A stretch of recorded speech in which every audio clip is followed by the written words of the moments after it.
Hello everyone, here I am Gargi Mehta from JHB Sardar Primary English School comes with the second video of chapter number 1 Crop Production and Management of Science Standard 8.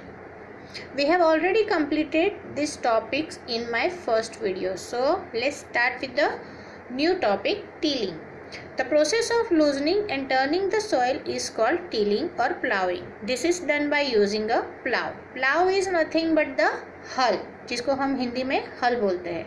Here there is one picture in which you can see that one farmer is using this plough for tilling the tilling process with the help of animals. Next is agricultural implement for tilling, plough. In old days, people used wooden plough, but nowadays people use iron plough. Plough is really very much useful for the farmers. So ancient time they are using the wooden plough, you can see in the picture, but right now they are using iron plough for the long lasting use. Agriculture implements for tilling. Hoe. It's a simple tool which is used for removing weeds and for loosening the soil. We know that what is loosening the soil, right? Because preparation of soil, it covers that topic. But what is weeds? Weeds are nothing but the unwanted plants which grows naturally with the crops, and they gives very good competition for the food, space and water. So we must remove these weeds. Let's see that point into another topic. Okay, now we'll continue with the cultivator. Nowadays ploughing is done by the tractor driven cultivator. The use of cultivator saves labor and time. Okay, in the ancient time this process is required so much amount of time and the labor of animals and human being too. But right now this cultivator is already connected with the tractor, you can see in the picture, and one driver, one farmer is using this cultivator with the tractor, and it covers a lot of area of the farmer, and that's why it's very much useful for tilling process, right? It also saves labor and time. Sowing. Selection of seeds. Sowing is the most important part of crop production. Before sowing, good quality seeds are selected. Good quality seeds are clear and healthy seeds of good variety. Farmers prefer to use seeds which give a high yield. We know that the high yield always comes from the good plants, right? And these good plants can be grow from the good seeds. So we have to understand what kind of good seeds they have to take, right? Let's do one practical at home. This practical you can also do at home. Please try at least for once. Place a seeds in a bowl of water, right? Bad seeds would float as they are hollow, and healthy seeds shrink into the water because they are quite healthier or quite heavier than the hollow seeds, right? So those seeds are shrink inside, that can be a good quality seeds, and that kind of seeds are going to use for the sowing. Clear? Tools used for sowing seeds. Traditional tool. The tools used traditionally for the sowing seeds is sharpened like funnel.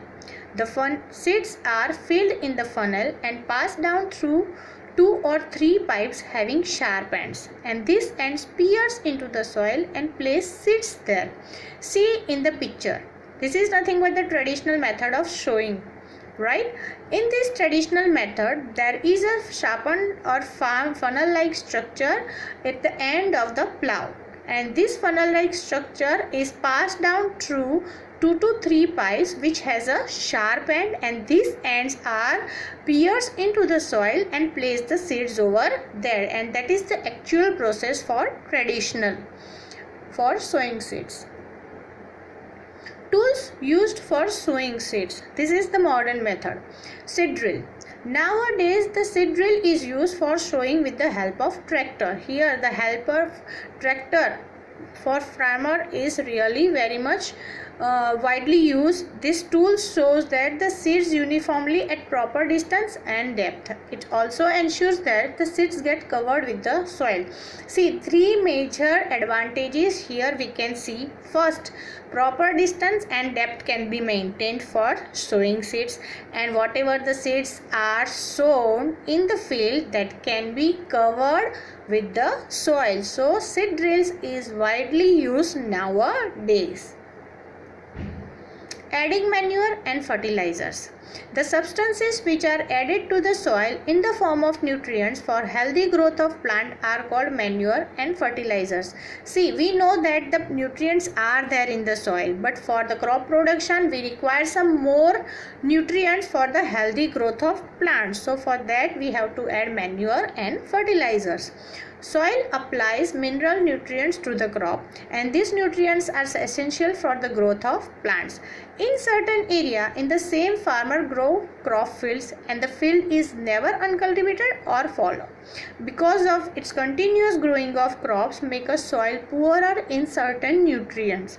Therefore farmers have to add manure to the field to replenish the soil with the nutrients. This process is called manuring.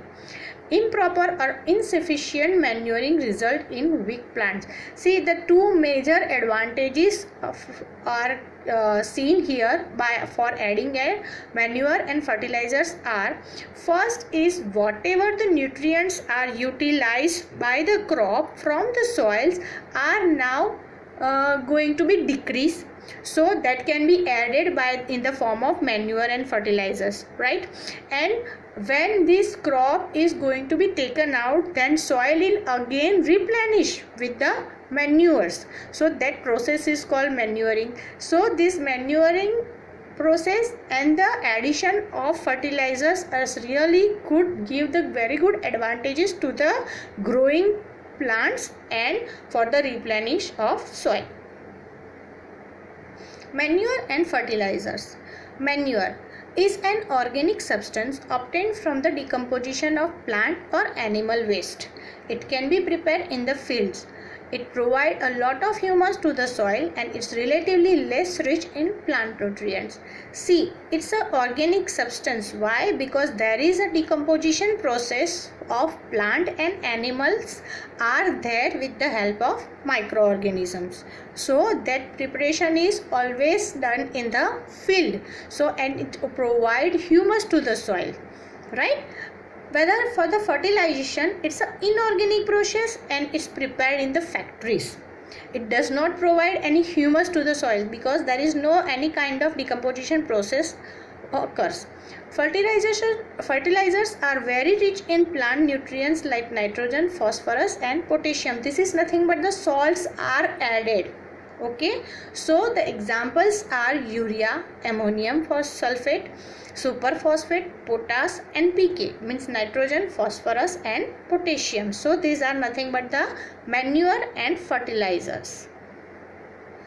A man adding fertilizer. Here you can see there are two pictures where one man can spray the fertilizers where other man is adding by manually.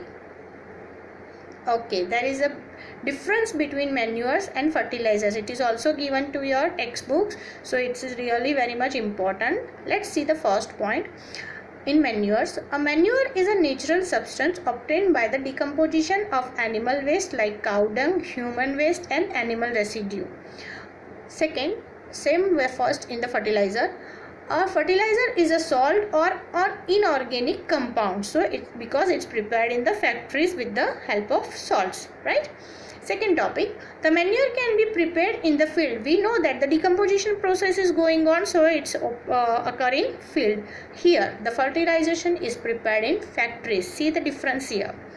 Third, the manure provides a lot of organic matter like humus to the soil, right? Because decomposition provides decomposition process add humus to the soil, but while this process is occurring, fertilization process is occurring factories, so it cannot provide any kind of humus to the soil. So this is the biggest differences of manures and fertilizers.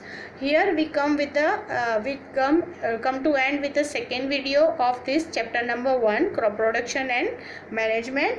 I will continue for the third video of mine as soon as possible. Till then take care, very good care of yourself. Bye.